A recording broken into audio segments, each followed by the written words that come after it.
Hello बच्चों, let's read out the questions. Question says the equivalent capacitance of the combination shown in the figure is. So यहाँ पर हमें capacitor network connected है.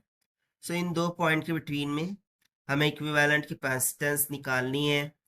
तो चलिए start करते हैं हम सोल्यूशन से.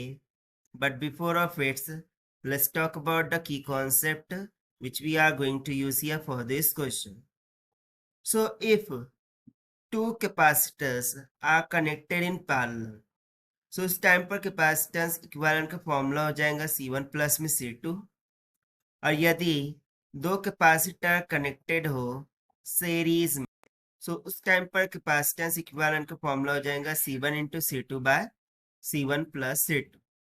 सो बस इसी कॉन्सेप्चुअल फॉर्मूले का हमें यहाँ पर यूज करना. अब यदि मैं यहाँ पर देखूँ, सो ये जो दो कैपेसिटर है वो तो ठीक है, बट ये जो थर्ड वाली कैपेसिटर है ये बेसिकली शॉर्टेड हो जाएंगी. क्यों? क्योंकि यहाँ पर ये देखिए, ये वो जो कनेक्शन है वो शॉर्ट सर्किटेड है, जिसके कारण से ये कैपेसिटर यहाँ पर शॉर्ट हो जाएंगी. सो जो न्यू सर्किटरी है वो कुछ इस तरीके से ड्रॉ किया जाएगा कि नेटवर्क में सिर्फ और सिर्फ दो कैपेसिटर है, और ये जो पॉइंट है हम उसको मान लेते हैं कि भाई ए बी है, जिसके अक्रॉस में हमें इक्विवेलेंट कैपेसिटेंस निकालनी है.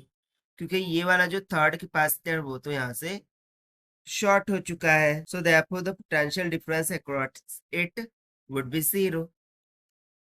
So simply now by using the formula of parallel combination of two capacitor, जो C equivalent होगा CAB, this will be equals to C1 plus में C2, that must equals to C plus C.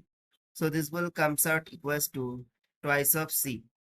So therefore the equivalent capacitance of the given capacitor network is twice of C, which we have found by using the formula of parallel combination of capacitor and short circuiting of capacitor के concept से. Now according to given option become correct. So this is the required solution. I hope you understood it well. Best of luck. Thank you.